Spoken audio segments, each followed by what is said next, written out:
Yo, what's up everyone? No. So, it's motherfucking Pucha TV once again na naman ang inyong lingkod no, nandito ko sa channel ko no. Yo. Merong meron na naman labas no. Si Idol Balasubas na bago. NNNA na ngayon nandito na ako. So,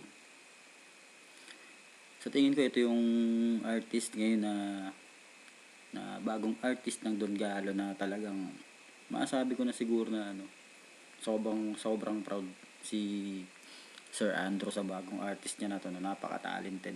Wala kang masabi simula nung una hanggang ngayon. Walang nilalabas na tapon eh. Di ba? At syempre kasama niyo ako sa mga nag-abang nanood ng premiere ng kanina. So, magandang umaga sa inyong lahat. No. Siyempre, Pucha TV po ulit ang inyong lingkod. Siyempre, re-review natin to, no. So, ano ba tong nilalaman nito ng NNNA? No. Ngayon nandito na ako by Balasubas. Yan. So, umpisa na natin to.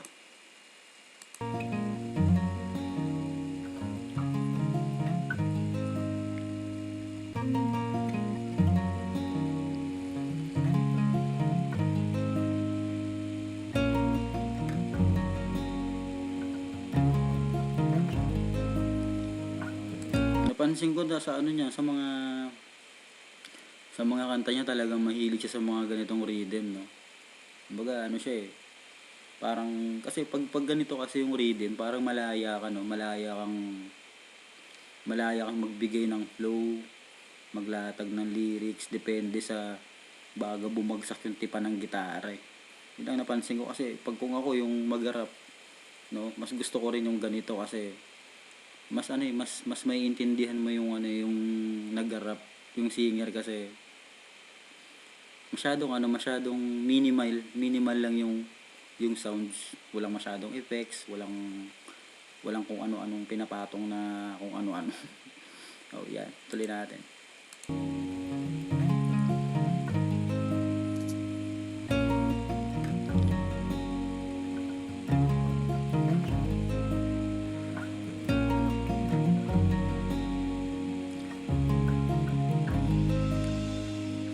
Minsan ako nangarap at tila ba hiniling na pala rin. Minsan na rin ako na pinanghinaan sa aking hangarin. Yo, puta, umpisa pa lang, di ba? Umpisa pa lang talagang talagang ramdam mo agad yung presensya ng Balasubas eh, di ba? Isang Balasubas, isang walang hiya. Yeah. Walang hiya. Pag naglatag ng letra, talagang mapapamura ka na lang na napakaganda, no? Isang proud to be Filipino, no, na multi-talented na artist, no. Sobrang swerte ng Don Galo na napunta siya. At syempre, maswerte rin siya, no, na maging kabilang sa Don Galo. Syempre, nandun si Sir Andrew, anytime pwede siyang bigyan ng break, no. Kahit anong oras. Syempre, dumadami na rin ang supporter niya, no. No, at syempre isa ako diyan sa mga nakitang lumabas si Balasubas dati at mga nanood sa kanya, no, na hanggang dumami na ng dumami, no. At syempre tuloy na natin to, di ba? Minsan ako nangarap at tila ba hiniling na pala rin. Minsan na rin ako na pinanghinaan sa aking hangarin. Minsan na naginip na subukan at muling isalin ko ang mga titik na binuo ko sa panahong wala rin. Nakikinig ng mga awit ko at tila ba kasi parang ako lang. Yun, parang dito sinasabi niya na na parang sa mga ginagawa niya dati walang nakikinig. Parang alam mo yung punto na parang nag-iisip ka kung tutuloy mo pa ba kasi parang wala namang nakakapansin, walang may pake.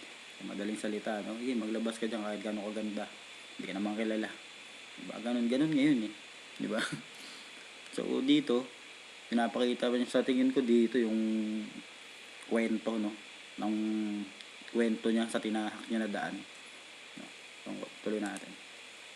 Kinig ng mga awit ko at tila ba kasi parang ako lang. Nakikinig sa mga idolo na balang araw kaya kong galingan gaya nila. Milya-milyaan nilakad ko para latipid sa pasahe para sulit ang biyahe. Sa tsinelas na di pa ako nakabase la palagi. Yun, parang ano, sinasabi niya rito na hindi madali, no? Hindi madali yung talagang dinaanan niya kasi sa mga nakakapanood ngayon kay Balasubas, no? Sa mga nakakilala na sa kanya, yung sa mga bagong supporters, syempre. Nakilala to sa diss-track eh. Di ba? Sa diss-track, malupit sa diss-track, malupit yung alter ego. 'Di ba? Dito nangarap din siya na parang balang araw maging kagaya din siya ng idolo niya, 'di ba? Sa alam mo yung patuloy ka lang nangangarap, 'di ba? Hindi ka tumigil, 'di ba? Dahil alam mo yung nilalakaran mo, yung tinatahak mo na landas, tama, 'di ba? Tuloy natin. Idolo na balang araw kaya kung galingan gaya nila. Milya-milya ang nilakad ko para lanipid sa pasahe para sulit ang biyahe. Sa tsinelas na di pa ako nakabase la palagi. Kahit na pagkakbang ko hindi kampante sa tiwala nakaasang merong mangyayari. Kung sakaling mapatig sa kalahati ay Yun, 'di ba? Hindi pa rin siya tumigil dun sa sa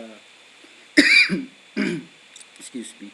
Hindi siya tumigil dun sa point na na kahit mapudpud, no, kahit mapudpud, mapatid, maputol yung tsinelas na gamit niya, tuloy-tuloy pa rin siya kung ano yung pangarap niya, di ba? Aabutin niya yan kahit anong mangyari, di ba? Kasi may ano ka na, may sinusundan ka na eh, di ba?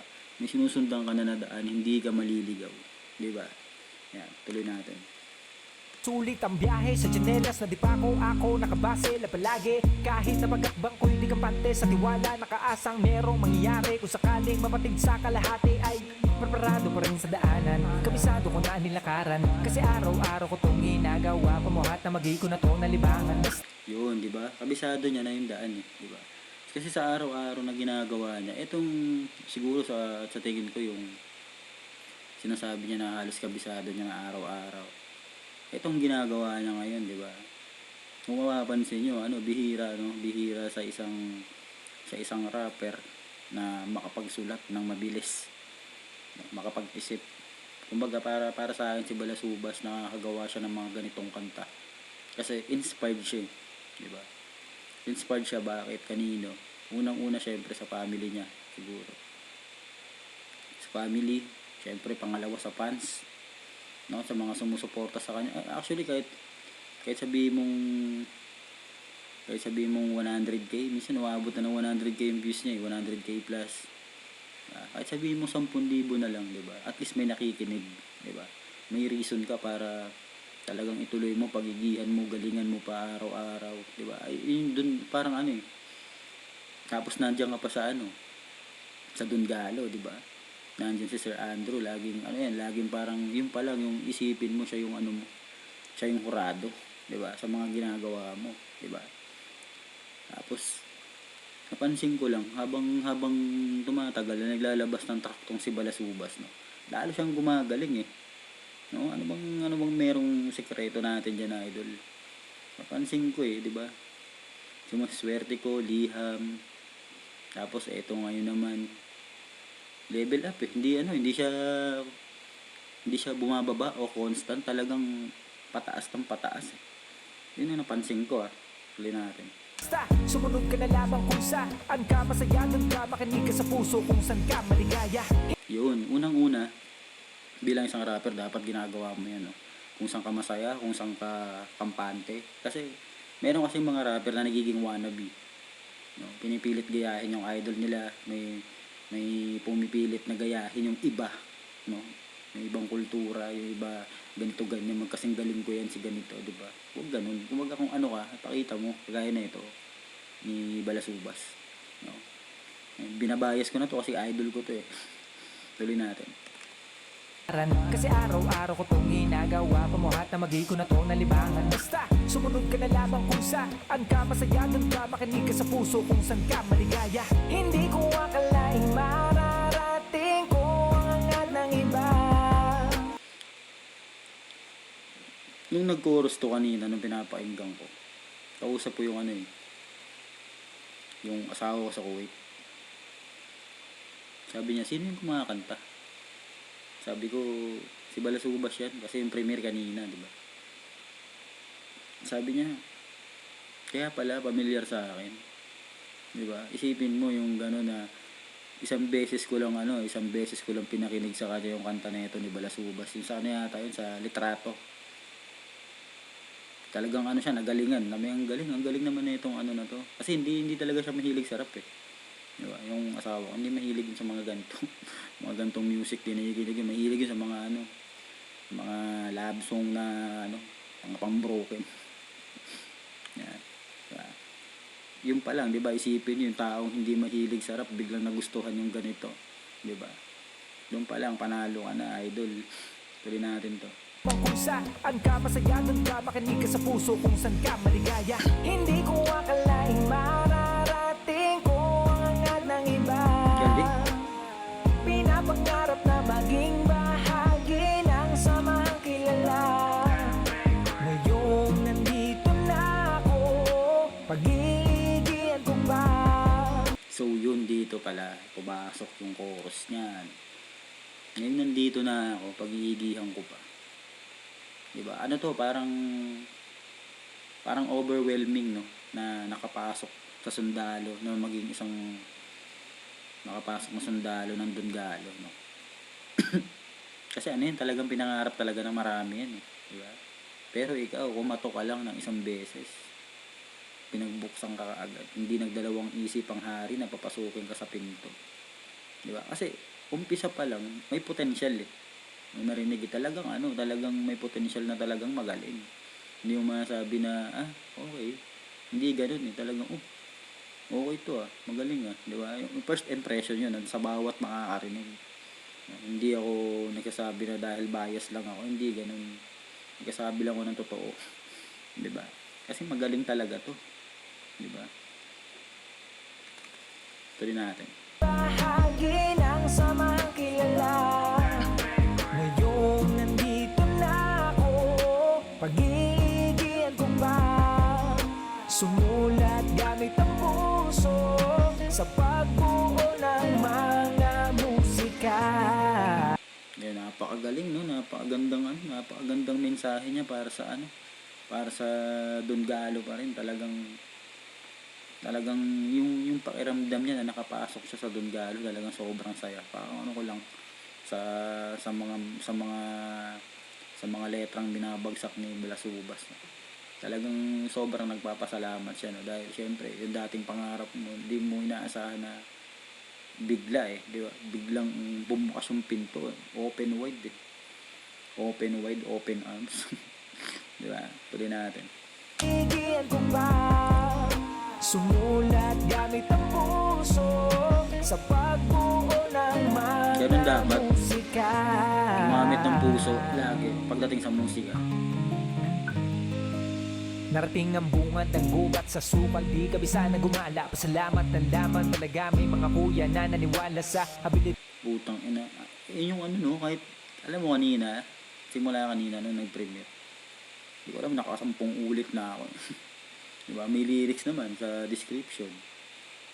Alam mo yung unpredictable, yung flow niya.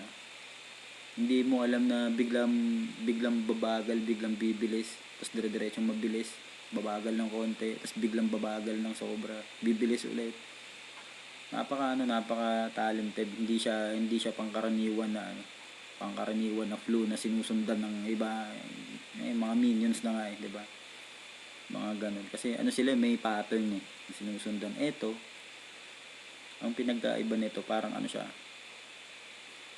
yung pattern ng nota yung sinusundan niya, di ba? Parang bumibilang siya ng 1, 3, 4 na salita bago bago tumama dun sa nota, sabay babagsak ulit bago tumipa. Galing, puta, parang alam mo yung parang heavy machine gun na pag umiikot ng ganun, saka puputok ulit, papapapapapak, di ba? Heavy machine gun yun, no? Saan yun galing? Tuloy natin. Narating ang bungad ng gubat sa sukal, di kabisa na gumala. Pasalamat ng laman, talaga may mga kuya na naniwala sa abilidad ng isang di kilala po na manunulat na Uy, puta, and speaking of kuya, parang isa lang ang pumasok sa isip ko, no, ng mga kuyang naniwala. Unang-una dyan, syempre. Hindi ko, bukod kay Sir Andre, labas natin yun. H-bomb. Di ba? Ako, napapanood ko yung mga reaction ni H-Bomb pagdating dito sa mga kanta ni Balasubas. Talagang saludo si Sir H-Bomb sa'yo, idol. Diba? Isipin mo yung isang old school na malupit. Diba? Napapahanga ng isang Balasubas. Diba? Saan ka bibihira kang mga tanggap ng papuri galing sa mga talagang old school, no? Dahil bago magbigay ng compliment yan, kailangan talagang magaling ka. Hindi yung magaling ka lang sa isang kanta, tapos puro lawlaw na yung mga sumunod na track. Pero dito, wala silang masabi. Di ba? Mga na yan, mga talagang may basehan sila kasi mga rapper yung mga yun. Ako, lang ako, normal human being lang, di ba? Na isang tagahanga lang, isang Balasubas, di ba? Tuloy natin. Narating ang bungad ng gubat sa sukal, di kabisa na gumala. Pasalamat ng laman, talaga may mga kuya na naniwala sa abilidad ng isang di kilala po na manunulat, na naghangat na'y maibahagi ang mga tulad niyang inilabag. Preparado pa rin sa daanan, kabisado ko na nilakaran, kasi araw-araw ko tong ginagawa. Pamuhat na magi ko na to nalibangan. Basta sumunod ka na lamang kung saan ka masaya, doon ka makinig ka sa puso kung saan ka maligaya. Yun, pwede yun. May naisip ako doon kasi parang refrain? Kasi parang yung refrain niya sa preparado, no? Sa being prepared, no? Hindi ka pwedeng maging sundalo kung wala kang baril at bala. Diba? Kung wala kang magazine na nakasukbit sa katawan mo, wala kang granada sa tagiliran, wala kang jungle bolo sa paa. Diba? Kumbaga hindi pa to kumbaga magaling na tong track na to, pero nag-e-expect pa rin ako ng mas malakas pagdating kay Balasubas kasi siya kumbaga sa gera, masabi mo na pa lang first round first blow, mga ganon. Huwag yung blow job, iba yun. Talagang may babagsak pa to ng mga bomba na pasabog, no? Kaya abangan pa natin maybe next month, sa susunod ng mga buwan. Yan, pwede siguro mga first week ng November, kasi kung titingnan ko yung timeline, mention every 2 weeks, every 3 weeks naglalabas to ng track, no? So keep up the good work, idol. Tuloy natin to. Kasi araw-araw ko itong ginagawa, pamuhat na magi ko na to nalibangan. Basta sumunod ka na lamang kung saan ka masaya, doon ka makinig ka sa puso kung saan ka maligaya. Hindi ko akalaing mararating ko ang angat ng iba. Galing po. Pinapangarap na maging bahagi ng samahang kilala. Okay, butang mga issue dyan ng pagpapatakedown, mga buwakan ng ina nyo, gumawa kayo ng matino sa buhay nyo, tang ina nyo. Tang ina, napapaano ko sa sobrang galing ng chorus. May nagpa-takedown na naman sa'yo, idol. Ginalingan mo na naman. Tuloy natin. Ating ko ang angat ng iba. Pinapangarap na maging bahagi ng samahang kilala. Ngayon nandito na ako, pag-iigihan ko pa, sumulat gamit ang puso sa pagbuo ng mga musika. Daming gasolina, nagsilbi na medisina, nagamot sa aking panghina, kaantay sa haba ng pila, sustansya ng vitamina. Isang diba, isang talagang siya, no? Talagang nag-antay, diba? Nag-antay na magkaroon ng maliit na buwang na makapasok, no? Hindi siya nainip, hindi siya nagmadali, diba? Kumbaga lang, weather nga, diba? Yung iba bigla ang sumisikat. Eto, nagsimula sa maliit, diba? Nagmula sa maliit na fan base, no? Hindi yung kagaya ng iba na million views kaagad, eh.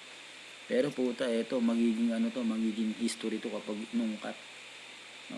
One day darating yan, uungkatin yung buhay nito kung paano siya nagsimulang kumanta. I'm sure maraming mag-aabang kasi tinan mo naman yung mga views, diba? Halos hindi umaabot ng 300k, tapos bigla na lang magbo-boom isang araw. Hindi natin alam, baka next week, next month umabot na ng million views, diba? Kasi deserving to, diba? At masasabi ko lang, hindi lang siguro ako, no? Hindi lang ako yung nangangarap, no, na nag-aabang na mapanood sa Wishbas si Balasubas, di ba? Hindi lang ako, marami kami. Kahit sabihin mo na konti lang kami, 100,000, di ba? At least totoo kami, totoong taga-suporta mo, di ba, idol? Hindi kami peke, yun lang ang masasabi ko, di ba? Tuloy natin. Tina, nagamot sa aking panghina, kaantay sa haba ng pila. Sustansya ng bitamina, nakatas ng pagod sa tuwina na papalakpakan ng maraming tao kapag nakita ka sa taas ng entablado. Makapagtanghal man ay biyaya ko na maturing, basta't palaging busog ang tenga sa talata. Ngayong ako'y napagbigyan na pagbuksan na ng pinto, kumatok ng banayad, mismong haring nagbigay ng panyo. Yo, tangina, yun yung ano, yun yung quotable lines na naman, no? Kumatok ng banayad, di ba? Hindi ka nagurubintado sa labas, pinapasok ka, di ba? Tuloy natin. Sa aking pagluha, respeto, paluhod ko siyang tinagpo. Malaking karangalang mapabilang sa respetadong hukbo. Kaya nga Yun, hindi pa rin talaga nawawala sa kanya yung no, yung pagrespeto. Actually sa lahat ng niya, no, halos sa lahat ng track, no, talagang lagi niyang mine-mention yan, no, hindi nawawala sa sa mga track na yung ganyang mga words pagdating sa respect, no. Lalong-lalo na yung lagi niyang pahaging sa mga fans, no, na lagi siya nagpapasalamat dahil syempre napakinggan siya, tinangkilik, pinapakinggan, inaabangan, di ba? Ano yun kumbaga compliment yun sa isang artist, lalo kang nagiging inspired, na gumawa ng magandang musika, 'di ba? Para sa mga tagahanga mo. Kaya syempre maging lagi nga mapagkumbaba ka lang at humble, idol. Huwag mo lang gagayahin yung mga kupal. 'Di ba? Tuloy natin. paluhod ko siyang tinagpo. Malaking karangalang mapabilang sa respetadong hukbo. Kaya nga hindi nasayang mga pagod ko sa paglalakad sa kahabaan. Malamang ito ang mga sukli sa akin sa tiwala ng kapalaran. Pagamat tandayo man ang biyahe, dumating din sa katagalang usad. Mas pagbubutihan ko pa kada labas ko, simula na pagbungad. Preparado pa rin sa daanan, kabisado ko na nilakaran. Kasi araw-araw ko itong ginagawa, pamuhat na mag-iko na to na libangan. Basta, sumunod ka na labang kung saan ka masaya, dun ka makinig ka sa puso kung saan ka Ganun maligaya. sana. Hindi ko akalaing mararating ko ang lahat ng iba. Yo. Pinapangarap na maging bahagi ng samahang kilala. Ngayon nandito na ako, pag-iigihan ko pa. Balasubas. Sumulat gamit ang puso sa pagbuo ng mga musika. Galo Records, syempre. So yan, napakinggan natin, no, ngayong nandito na ako by Balasubas, syempre Don Galo Records, no. Talagang hindi mo to masasabi na normal na track lang, talagang talagang maganda. Alam mo yung kapag naglalabas ka ng track, yung ibang artist nakaabang din, di ba? Kasi kanina, share ko lang, kanina nung siguro mga about 2 minutes na lang, no, nasa lang kami, 100 plus, mga 107, di ba? Yung pumasok yung 60 seconds, biglang naging 500. Nagulat din ako, bilis biglang pumutok ng ganun. Pagkatapos ko i-play yun, nirefresh ko, siguro mga after 8 minutes, 7 minutes, nirefresh ko. Sa loob ng 10 minutes, umabot na siya ng 2,500 views. Sabi ko, parang konti lang namin kanina. Tapos, diba? Alam mo yung mga yung mga stalker ka. So, yun, syempre, hanggang dyan na lang muna tayo mga idol. Yan, napakinggan nyo. Yan, ngayon, nandito na ako. NNNA by Balasubas. Yan, Don Galo Records. Syempre, Pucha TV ang inyong lingkod. At sana mag-subscribe kayo dito kung hindi ka pa nakasubscribe, no? So, mag-iwan ako lagi sa inyo na mag-ingat kayo palagi kung nasan man kayo, dahil maraming inchik na gumagala na di nyo nakikita. So, peace yo.